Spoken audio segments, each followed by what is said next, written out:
Il tient en réserve des ressources pour les hommes droits, pour les hommes droits, pour les hommes droits, pour les femmes droites, pour les femmes droites. Et non pas les tordus, les gens qui adaptent le péché avec les choses saintes, qui essayent d'adapter du moins, mais c'est inadaptable. Bien-aimés, c'est l'heure du choix.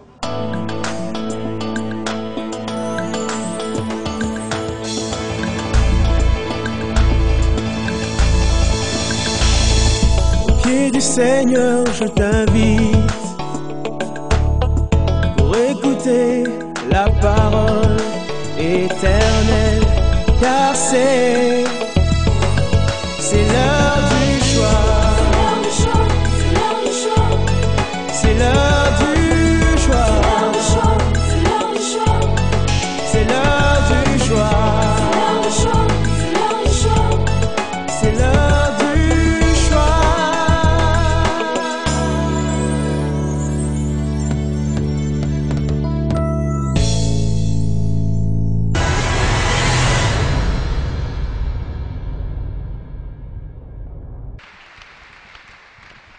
Gloire au Seigneur. Est-ce que nous pouvons encore baisser nos têtes dans la prière? Nous voulons nous remettre entre les mains du Seigneur. Je te donne mon cœur, je te donne mon âme. C'est pour toi que je vis chaque minute de ma vie, chaque pas que je fais.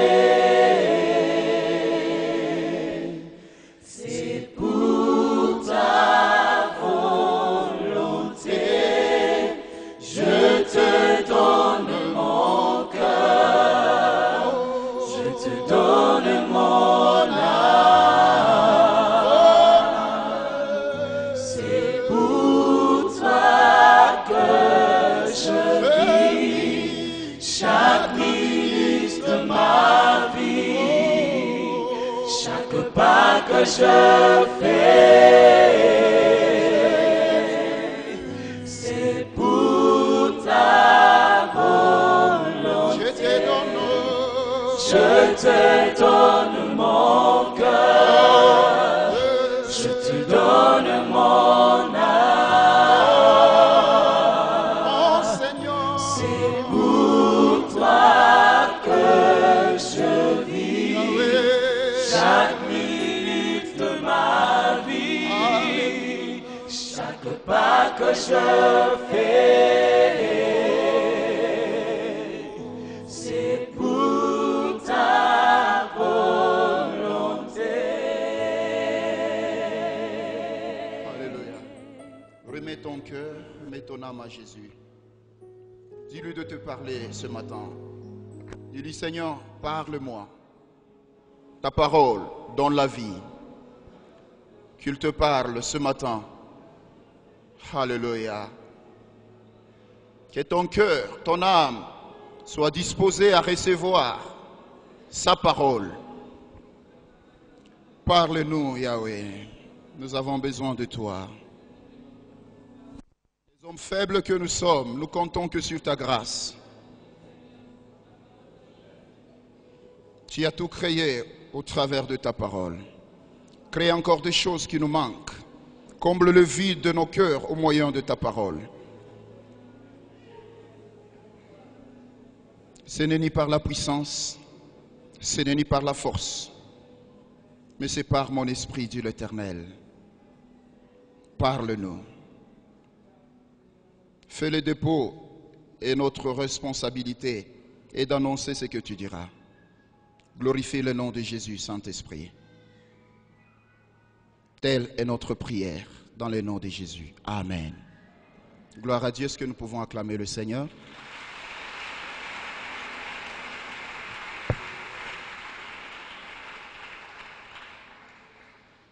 Aide-moi à saluer celui qui est à ton côté. Dis-lui, le pasteur te salue dans le nom de Jésus.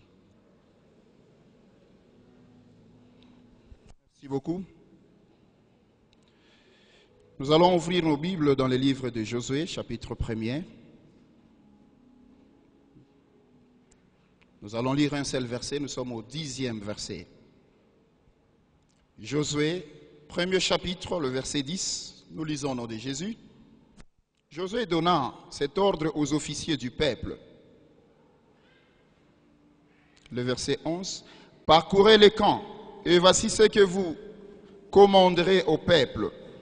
Préparez-vous de provisions, car dans 3 jours, vous passerez ce Jourdain pour aller conquérir le pays dont l'Éternel, votre Dieu, vous donne la possession. Nous allons dans le livre de 1 Roi. Nous sommes au 19e chapitre. 1 Roi chapitre 19. Nous lisons à partir du 1er verset jusqu'au 8e. La Bible dit, Akab rapporta à Jézabel tout ce qu'avait fait Élie et comment il avait tué par l'épée tout le prophète. Jézabel envoya un messager à Élie pour lui dire que le Dieu me traite dans toute leur rigueur. Si demain à 7 heures, je ne fais de ta vie ce que tu as fait de la vie de chacun d'eux. Élie, voyant cela, se leva et s'en alla pour sauver sa vie. Il arriva à Beersheba, qui appartient à Juda, et il lui laissa son serviteur. Pour lui, il alla dans les déserts où, après une journée de marche, il s'assit sous un genêt et demanda la mort en disant, c'est assez. Maintenant, Éternel, prends mon âme, car je ne suis pas meilleur que mes pères. Il se coucha et s'endormit sous un genêt. Et voici un ange le toucha et lui dit, lève-toi, mange. Il le regarda et il y avait à son chevet un gâteau cuit, sur le pierre chauffé et une cruche d'eau. Il mangea et but, puis se recoucha. L'ange de l'Éternel vint une seconde fois, le toucha et dit, lève-toi, mange, car le chemin est trop long pour toi. Il se leva, mangea et but, et avec la force que lui donna cette nourriture, il marcha 40 jours et 40 nuits jusqu'à la montagne de Dieu à Horeb. Que Dieu bénisse la lecture de sa parole. Nous bénissons le nom du Seigneur notre Dieu pour sa grâce et sa fidélité dans chacune de nos vies ici présentes. Nous sommes venus pas devant un homme, mais devant l'Éternel, Dieu qui a dit, personne ne se présentera dans sa présence et rentrer tel qu'il était venu. Nous croyons que ce matin, il est fidèle pour accomplir sa parole dans nos vies, si seulement nous le croyons. Et nous ne cesserons jamais d'être reconnaissants envers l'instrument que Dieu a utilisé pour faire de nous ce que nous sommes. Il y a toujours un canal, un instrument que le Seigneur a utilisé pour qu'aujourd'hui nous nous découvrons et nous soyons ce que nous sommes. Je suis en train de parler de notre père, le pasteur Amani, et aussi la maman Thérèse. Que Dieu le bénisse là où ils sont en ce moment. Je dis merci à tous les comités, tous les serviteurs de Dieu qui sont là. Que le Seigneur le bénisse. Merci à tous ceux qui nous ont accueillis. Je suis heureux, je suis dans la joie et que Dieu soit loué.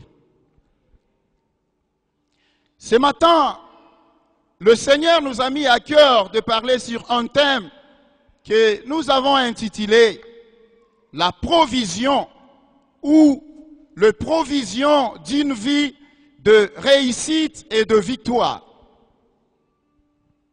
C'est ça le thème que nous allons parler ce matin. Je crois bien que chacun de nous ici présents a besoin de réussir dans tout ce qu'il fait. Chacun de nous a besoin de réussir dans toute sa vie. Tous nous avons besoin de réussir dans tous les domaines de notre vie.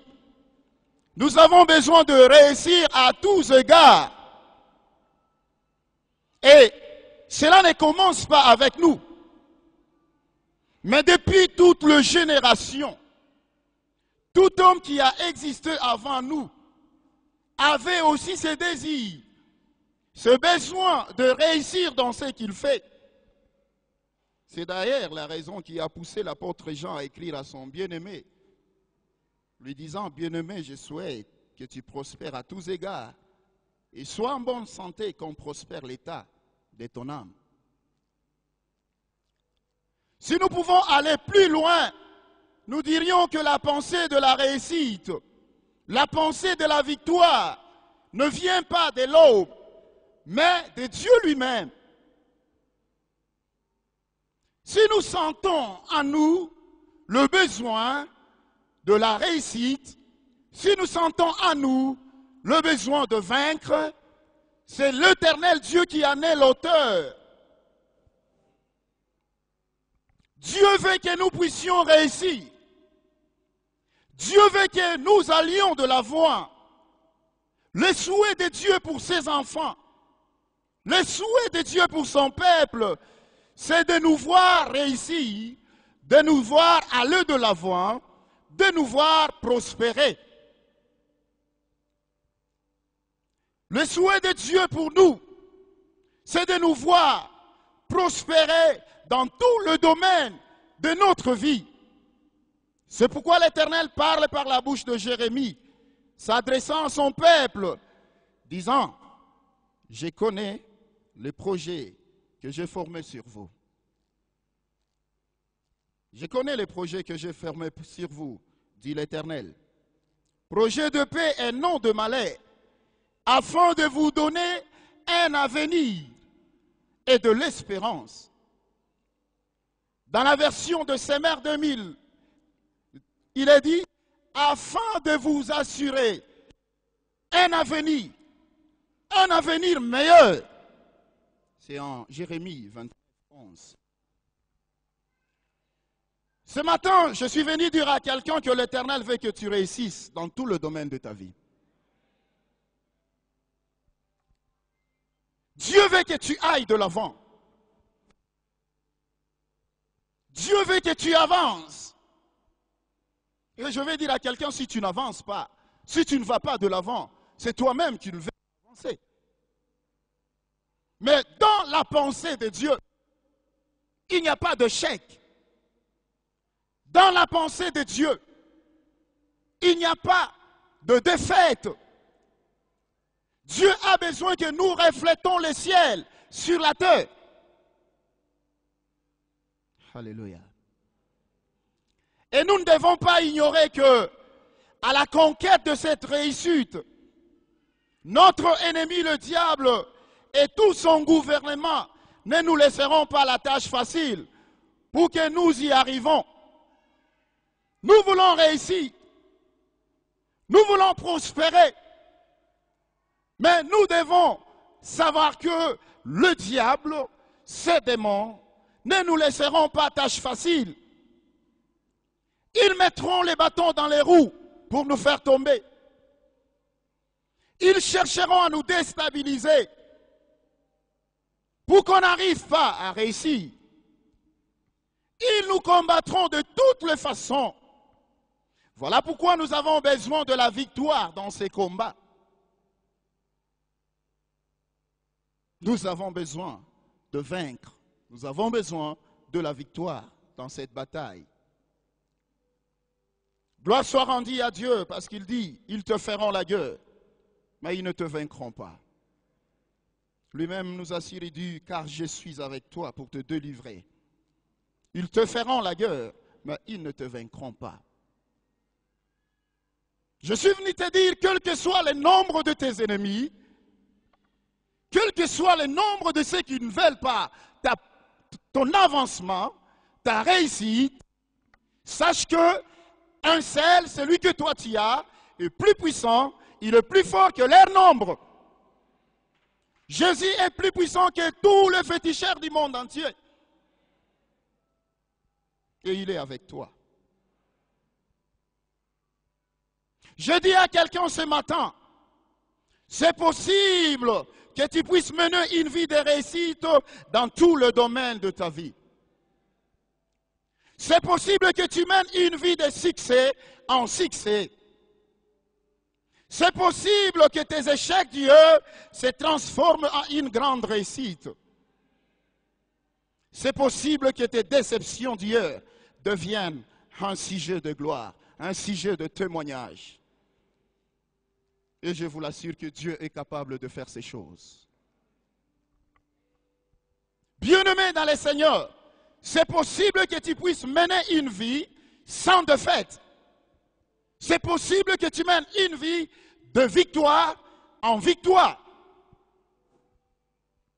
C'est possible que tu mènes une vie invaincue. Dis à ton voisin, c'est possible que tu mènes une vie invaincue.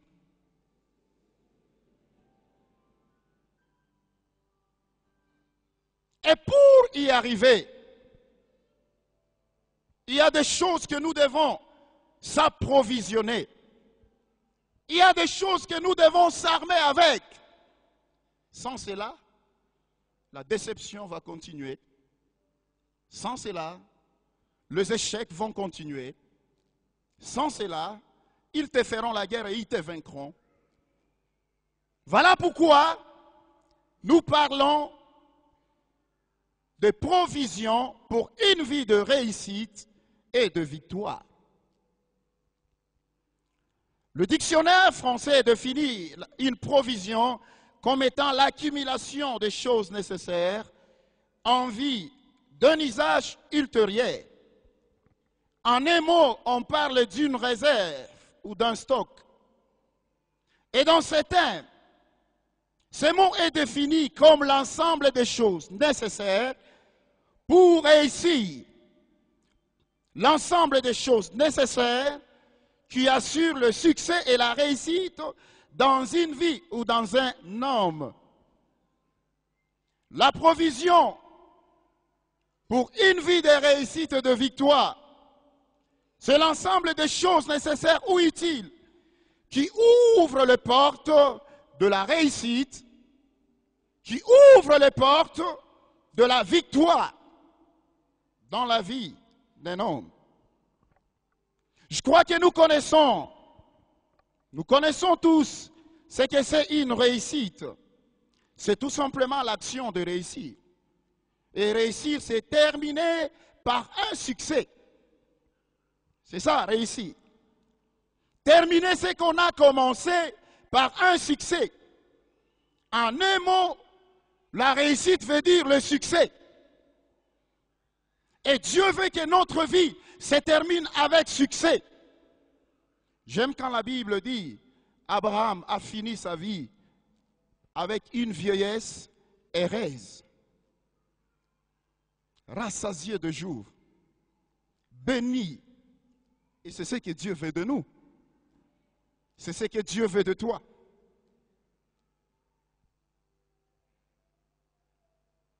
Dieu veut que nous réussissons. Je vais répéter ce que je dis, que tout homme a besoin de réussir. C'est malade de voir un homme qui n'a pas besoin de réussir dans sa vie. Même si je vous posais la question, qui n'a pas besoin de réussir ici? Si tu lèves ta main, c'est que tu es malade. Alléluia. Chacun de nous a besoin de réussir. Et la victoire est aussi un succès, mais un succès remporté dans une bataille ou dans un combat. C'est ça la victoire. Nous réussissons, nous terminons notre vie dans les succès et dans la victoire. Un adage français dit, la vie c'est un combat de tous les jours. Mais nous les chrétiens, nous disons c'est un combat de tous les jours, un combat que nous avons déjà vaincu. Ils sont à la conquête de leur destinée. Ils sont à la conquête de leurs promesses. Ils sont en route vers la terre promise.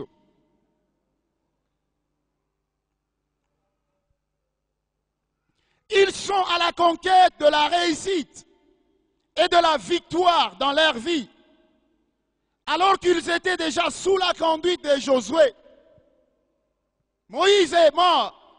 Et l'Éternel a dit à Josué, prends courage, car c'est toi qui vas faire entrer ces peuples dans la terre promise. Et la Bible dit, dans ces livres que nous avons lus de Josué, chapitre 1er, le 10e verset au 11e, la Bible dit, Josué donna cet ordre aux officiers du peuple. Parcourez les camps. Et voici ce que vous commanderez au peuple. Préparez-vous des provisions, car dans 3 jours, vous passerez ce Jourdain pour aller conquérir le pays dont l'Éternel, votre Dieu, vous donne la possession. Vous voulez aller à la conquête de votre promesse. Vous voulez aller à la conquête de votre destinée.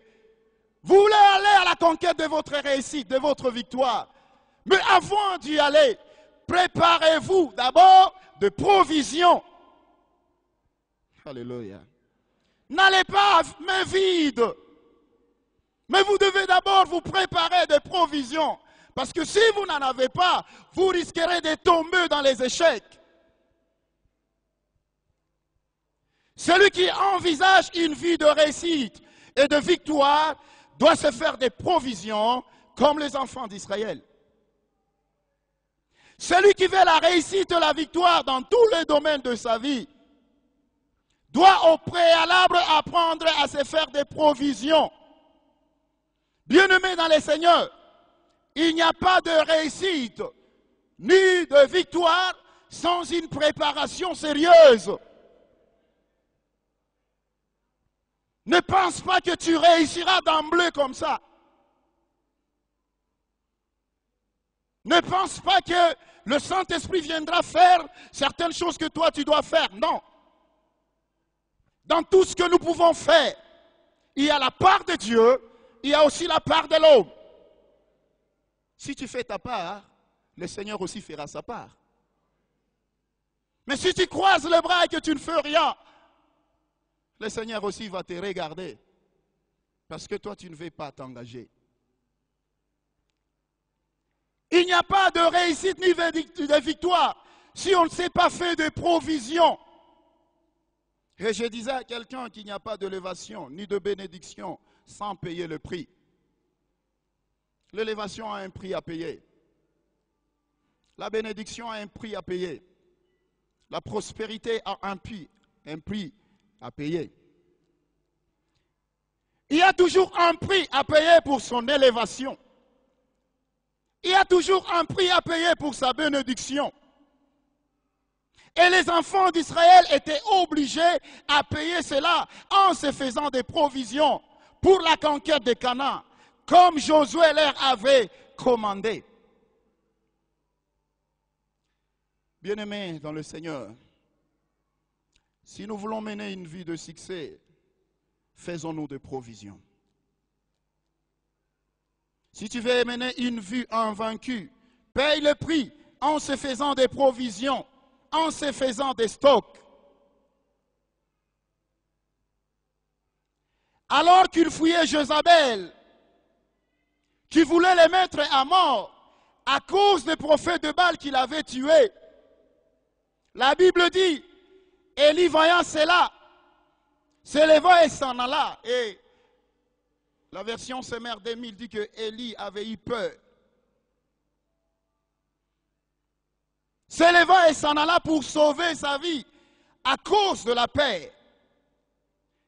La Bible dit il arriva à Beersheba, qui appartient à Juda, et il lui laissa son serviteur. Pour lui, il alla dans le désert après une journée de marche. Il s'assit sous un genêt et demanda la mort en disant, c'est assez. Maintenant, Éternel, prends mon âme, car je ne suis pas meilleur que mes pères. On en a lu 1 Roi 19, 3 à 4.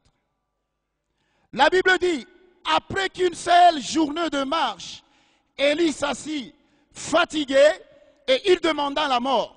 Une seule journée de marche. Fatigué, il a même demandé la mort. Il a dit, c'est assez, je préfère la mort au lieu de souffrir ainsi. Savez-vous pourquoi il s'est fatigué juste après une seule journée de marche? Jusqu'au point de demander la mort, parce qu'il ne s'était pas fait de provisions pour cette marche. Élie n'avait rien préparé pour cette marche. D'emblée comme ça, il s'est levé, il a commencé la fuite, sans rien préparer. Et le verset 5 dit, il se coucha et s'endormit sous un genet. Et voici un ange le toucha et lui dit, lève-toi, mange. Élie, lève-toi, mange. Lève-toi, fais-toi des provisions. Le verset 6 dit, il regarda et il y avait à son chevet un gâteau cuit sur de pierres chauffées et une cruche d'eau. Il mangea et but, puis il se recoucha. Et le verset 7 dit, l'ange de l'Éternel vint une seconde fois, le toucha et dit, lève-toi, mange, car le chemin est trop long pour toi. Le chemin est trop long pour toi. Fais-toi une bonne provision. Le chemin est trop long pour toi. Ne dors pas. Mange encore, malgré que tu as déjà mangé. Continue à manger. Alors qu'il arrêta de manger, l'ange de l'Éternel le réveilla pour une seconde fois et lui dit, lève-toi, mange, car le chemin est trop long pour toi. Je dis à quelqu'un ce matin, fais-toi une bonne provision pour ta vie. Fais-toi une bonne provision pour ton élévation. Fais-toi une bonne provision pour ta bénédiction. Fais-toi une bonne provision pour tes études. Fais-toi une bonne provision pour ton mariage. Ne te fatigue pas. Continue à le faire. Même si tu l'as déjà fait, continue à le faire. Et les provisions que nous allons donner ici, ce ne sont pas les choses spéciales. Ce sont les choses que nous avons toujours l'habitude d'avoir. Et vous comprendrez que nous allons continuer parce que le chemin est trop long pour nous. Nous avons des défis à relever au-devant de nous. Nous avons des choses à accomplir. Le pays nous attend. Nos familles nous attendent. Nos foyers attendent de nous quelque chose. Le monde attend de nous quelque chose. Voilà pourquoi nous ne devons pas nous fatiguer. Nous devons continuer à se faire des provisions. Je disais, hier dans la jeunesse ici, Dieu est merveilleux, car il a créé tout un chacun de nous spécialiste dans un domaine quelconque. Je suis spécialiste dans un domaine quelconque. Ce que tu es aussi spécialiste dans un domaine quelconque. Chacun de nous a quelque chose de spécial que le monde n'a pas et que lui est obligé d'amener dans le monde. Et en toi, il y a quelque chose. J'aime ce que le verset 8e de ce livre, de ce chapitre de 1 roi 19 dit. La Bible dit, il se leva, mangea et but, et avec la force que lui donna cette nourriture, écoutez bien, avec la force que lui donna cette nourriture, il marcha 40 jours et 40 nuits jusqu'à la montagne de Dieu à Horeb. Alléluia. Élie qui ne pouvait pas marcher longtemps. Élie qui s'était fatigué après une seule journée de marche. C'est le même Élie qui marcha 40 jours et 40 nuits jusqu'à la montagne de Dieu à Horeb. Mais cette fois-ci, après avoir mangé, après avoir bu, après avoir fait la provision. La Bible dit, ce qu'il a mangé lui a permis de marcher 40 jours, 40 nuits, sans se fatiguer. Si tu te fais une bonne provision aujourd'hui, tu continueras à vaincre le monde. Tu continueras à réussir dans tout ce que tu fais. Si tu te fais une bonne provision. Il est allé jusqu'à la montagne de Dieu, jusqu'à Horeb. Il est allé jusqu'à la montagne de réussite, de victoire, à cause de la provision qui s'était faite. Il est allé à la montagne des solutions. la provision pour une vie de réussite et de victoire. Étant chrétien, étant enfant de Dieu, nous devons nous faire des provisions pour une vie de réussite et de victoire, si nous les voulons. Tu es obligé de se faire des provisions si tu veux que ta vie soit une vie de réussite ou une vie de victoire. Et la toute première provision pour un enfant de Dieu, c'est la parole de Dieu. Alléluia. Alléluia. Ça ne sera pas de choses spéciales, mais ce sont des choses que nous avons habitude. La parole de Dieu est la toute première provision qu'un enfant de Dieu doit se faire pour une vie de réussite et de victoire.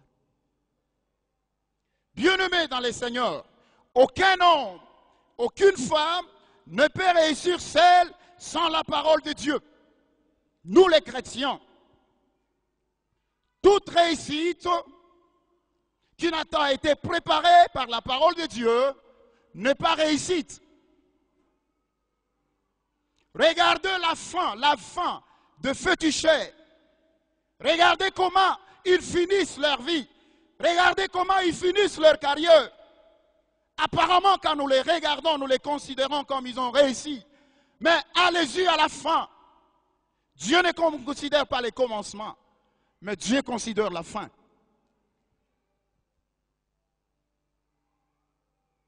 Tout celui qui pense réussir en dehors de la parole de Dieu, nous les décourageons et nous lui disons qu'il n'a pas encore réussi.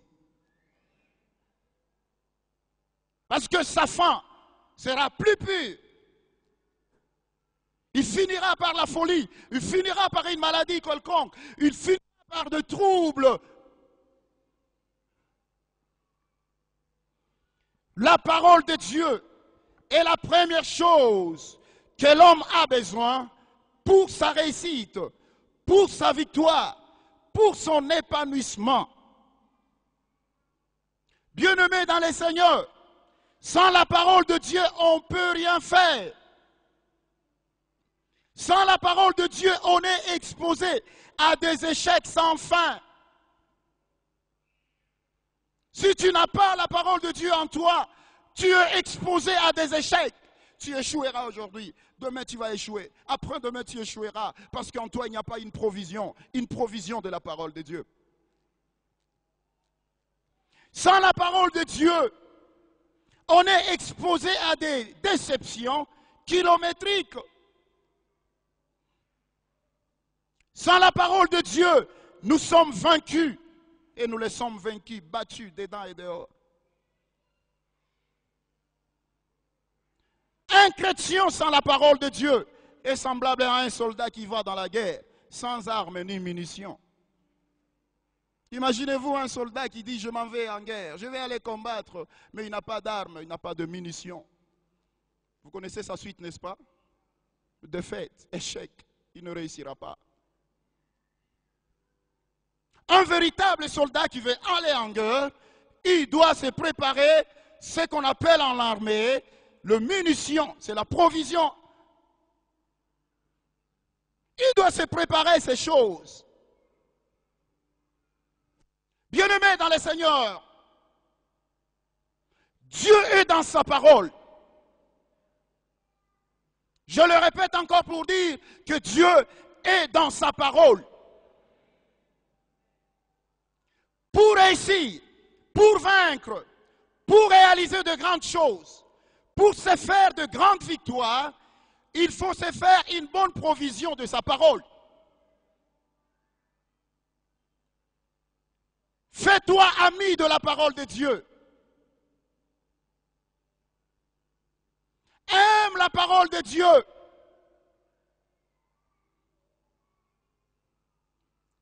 Il faut manger l'agneau dans toute sa totalité. La parole de Dieu, c'est tout ce qu'il faut. Et moi, je considère la parole de Dieu comme la toute première provision, avant toute autre chose. Jean chapitre 1er, le premier verset dit, au commencement était la parole, et la parole était avec Dieu, et la parole était Dieu. Le commencement de ta vie doit être la parole de Dieu. Le commencement de ton travail, le commencement de tes activités, le commencement de tes projets, le commencement de tes études, le commencement de ton mariage et de tout ce qui te concerne doit être la parole de Dieu pour arriver à réussir. J'ai mal au cœur quand je vois des gens qui vont chercher la réussite de leur vie dans le monde, chez le marabout. Quelqu'un a dit, le féticheur n'a rien, et même il marche à pied, mais il te dit que je suis capable de te donner un véhicule. Dieu est dans sa parole. Si tu veux réussir, que tout ce qui t'appartient puisse avoir comme commencement la parole de Dieu. Je dis, la parole de Dieu est un chemin qui débouche au succès et à la victoire. La parole de Dieu, c'est les gâteaux qu'Élie avait mangés. Ça lui a donné la force de marcher 40 jours et 40 nuits. Vous me donnerez raison si je dis que la parole, les gâteaux qu'Élie avait mangés, c'est la parole de Dieu. Parce que la parole de Dieu est considérée comme le pain qui donne la vie. Le pain qui donne la vie. J'aime ce que Ésaïe chapitre 55, 10 au 11e verset dit. La Bible dit, comme la pluie et la neige descendent des cieux et n'y retournent pas sans avoir arrosé, fécondé la terre et fait germer le plante, sans avoir donné de la sémence au semeur et du pain à celui qui mange. Ainsi en est-il de ma parole qui sort de ma bouche. Elle ne retourne point à moi sans effet, sans avoir exécuté ma volonté et accomplir mes desseins. La parole de Dieu ne sort pas en vain. C'est pourquoi nous devons nous approvisionner dans la parole de Dieu. La parole de Dieu est comme la pluie. Quand elle tombe, les choses changent. Quand la parole de Dieu tombe comme la pluie, les dessous deviennent les dessus. Quand la parole de Dieu tombe, les échecs deviennent une grande réussite. Comme une pluie. Quelqu'un a dit la parole de Dieu, c'est comme l'eau de la douche qui nous lave, qui nous nettoie, qui enlève toute la saleté sur notre corps. Quand la parole de Dieu entre dans une vie, la sécheresse, le blocage, les échecs, laisse la place à la réussite, laisse la place au succès et à la victoire. Je répète ce que je venais de dire. La parole de Dieu est la première des choses que l'homme a besoin pour sa réussite et pour sa victoire. Peut-être je dirai quelque chose que vous n'allez pas apprécier, mais je vais le dire. J'ai dit ce n'est pas d'abord la prière.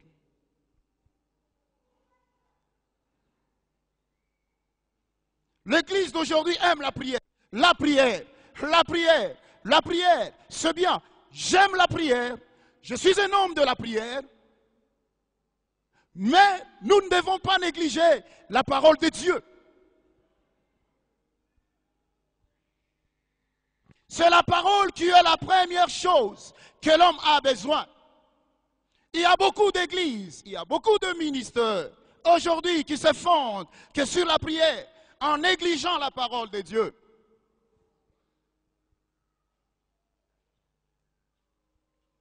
C'est bien la prière. Je vais vous dire une vérité. Le diable n'a pas peur d'un homme Tout simplement parce qu'il prie beaucoup. Non. Le diable n'a pas peur des noms parce qu'il prie beaucoup. Si cela était le cas, il ne pouvait pas s'approcher auprès de Jésus alors qu'il venait de faire 40 jours et 40 nuits en prière et en jeûne. Jésus venait de faire 40 jours et 40 nuits en prière. Mais le diable n'a pas eu peur de s'approcher. Lui qui était fils de Dieu, il s'est quand même approché. À combien plus forte raison, moi et toi? Le diable a peur d'un homme qui a la connaissance de la parole de Dieu et qui a aussi une vie de prière.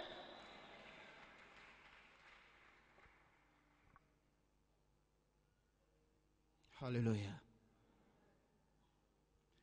La prière doit trouver sa place dans la parole de Dieu pour qu'elle soit une vraie prière. Pour qu'elle soit une prière que Dieu va exaucer. C'est la parole de Dieu qui nous enseigne la prière.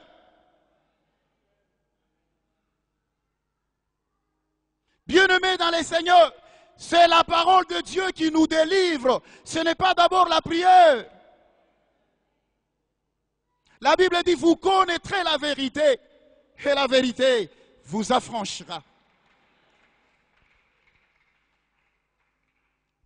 Jésus a vaincu Satan, non à cause de ses 40 jours et ses 40 nuits.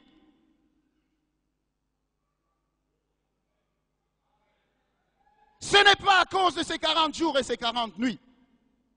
Mais Jésus a vaincu Satan à cause de la connaissance de la parole de Dieu. Matthieu chapitre 4. Satan est venu. La Bible dit après qu'il a terminé ces 40 jours et ces 40 nuits, Satan est venu pour le tenter. Il y a beaucoup de gens qui ont pensé qu'en priant beaucoup qui ne tomberont pas. Ils terminent à prier, à peine même de se lever, ils tombent.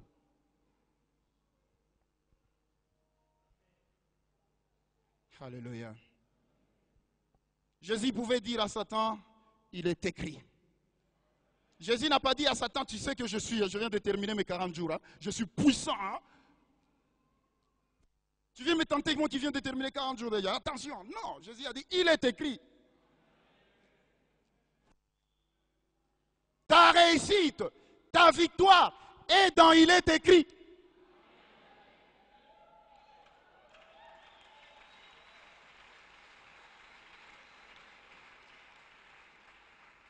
Bien-aimés dans les Seigneurs, c'est par la parole de Dieu qui est notre épée de l'esprit que nous vaincrons l'ennemi dans notre marche.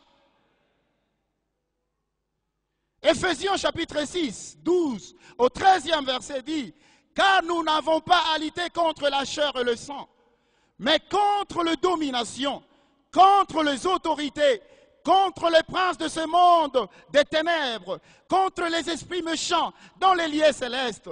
C'est pourquoi prenez toutes les armes de Dieu afin de pouvoir résister dans les mauvais jours et tenir ferme après avoir tout surmonté.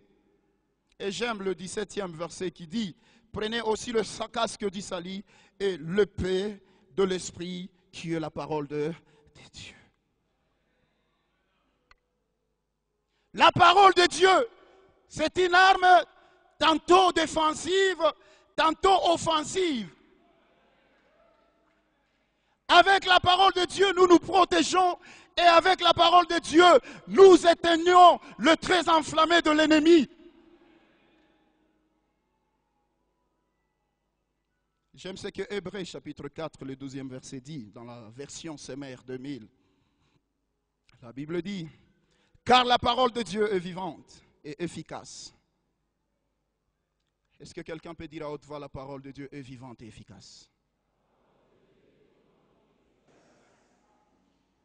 Et le plus tranchante que toute épée à double tranchant. La Bible dit, pénétrant jusqu'au plus profond de l'être, plus près de l'être, plus près de l'être, plus près de l'être, plus près de l'être, plus près de l'être, plus près de l'être, plus près de l'être, plus près de l'être, plus près de l'être, plus près de l'être, plus. Waouh!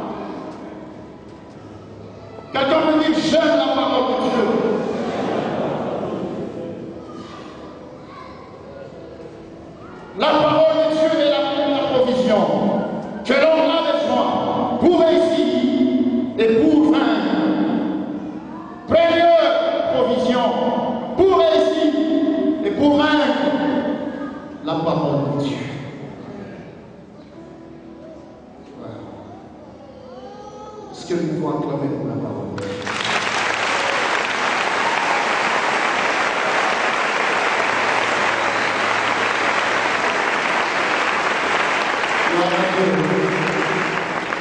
Dieu est bon en tout temps. Terminons bien. Ce passage de Josué, chapitre 1er. J'aime ce que l'Éternel dit à Josué après la mort de Moïse. Dans ce livre de Josué, le premier chapitre, à partir du premier verset, la Bible dit: après la mort de Moïse, serviteur de l'Éternel, l'Éternel dit à Josué, fils de Nun, serviteur de Moïse: Moïse, mon serviteur, est mort. Maintenant, lève-toi, passe ce Jourdain, toi et tout ce peuple, pour entrer dans le pays que je te donne, que je donne aux enfants d'Israël. Tout lieu que foulera la plante de votre pied, je vous le donne, comme je l'ai dit à Moïse. Vous aurez pour territoire depuis le désert et le Liban, jusqu'au grand fleuve, le fleuve de l'Euphrate. Tous les pays de Sétion et jusqu'à la grande mer, vers le soleil couchant. Le verset 5, l'Éternel dit: nul ne tiendra devant toi tant que tu vivras. Je serai avec toi comme et avec moi. J'aime la version semaine. La Bible dit: personne ne te résistera pas. L'Éternel a promis à Josué une vie de victoire. Personne ne te résistera pas. Dieu a dit: je serai avec toi. Parce que je serai avec toi, tu vas vaincre.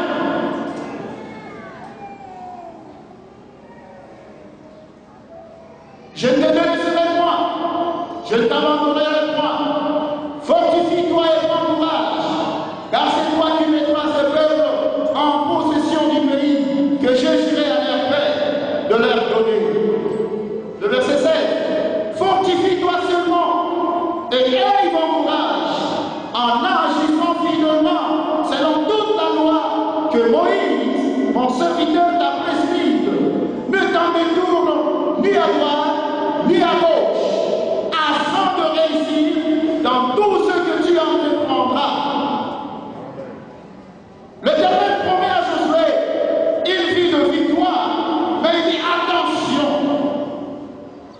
pour que cette victoire soit réelle,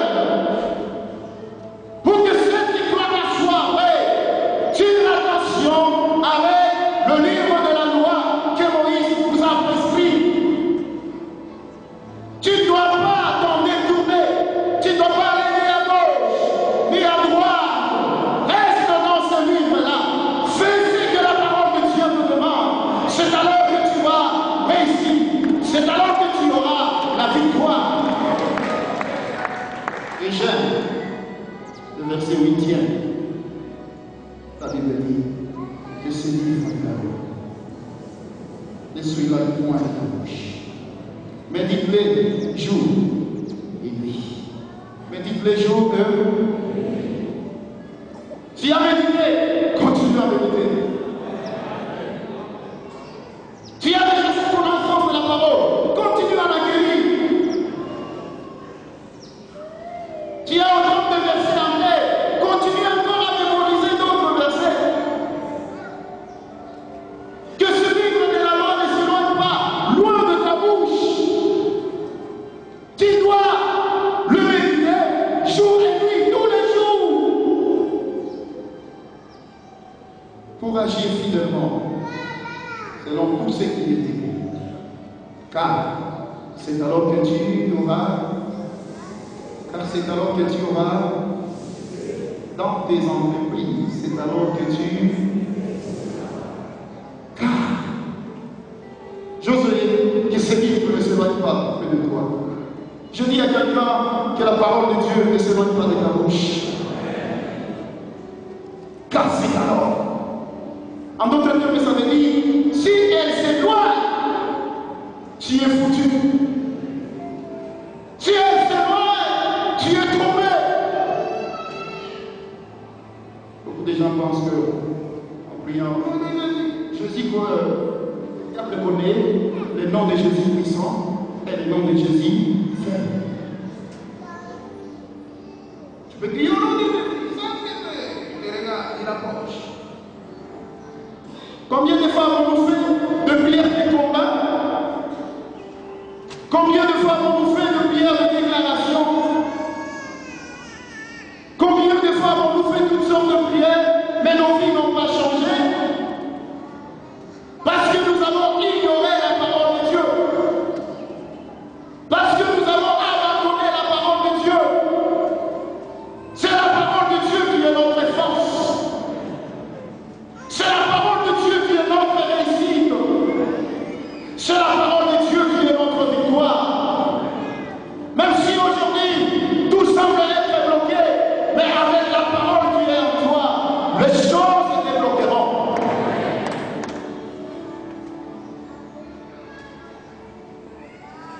Je vais terminer pour dire que la parole de Dieu s'appelle Jésus-Christ. Apocalypse 19, 11 à 13. La Bible dit: oui, je vis le ciel ouvert, et voici parmi en cheval blanc. Celui qui veut monter s'appelle fidèle et véritable, et il juge et combat avec justice. Ses yeux étaient comme une flamme de feu. Sur sa tête étaient plusieurs diadèmes. Il avait un nom écrit que personne ne connaissait, si ce n'est que lui-même. Et il était revêtu d'un vêtement blanc de sang. Son nom est la parole de Dieu.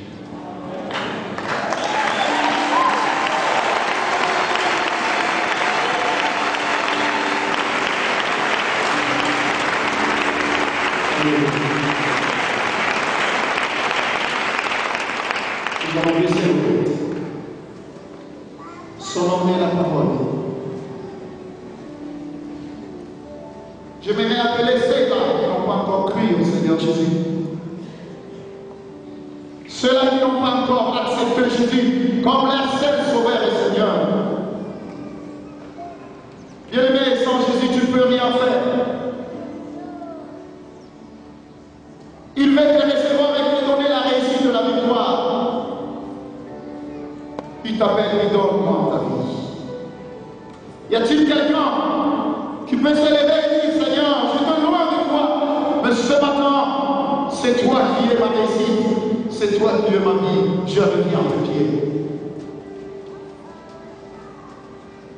Comme ce fils prodigue, la Bible dit: étant venu en lui-même. Y a-t-il quelqu'un qui peut revenir en lui-même ce matin et se lever là où il est? Nos prédications sont en continu sur notre site web qui est www.labornelouchi.net. Vous pouvez aussi nous écrire aux adresses électroniques suivantes: lepasteur@labornelouchi.net, guillamani@gmail.com. Pour toutes vos requêtes, écrivez-nous à l'adresse électronique suivante: requêtes@labornelouchi.net. Et si vous désirez nous contacter, appelez-nous au numéro suivant: 099 99 56 891.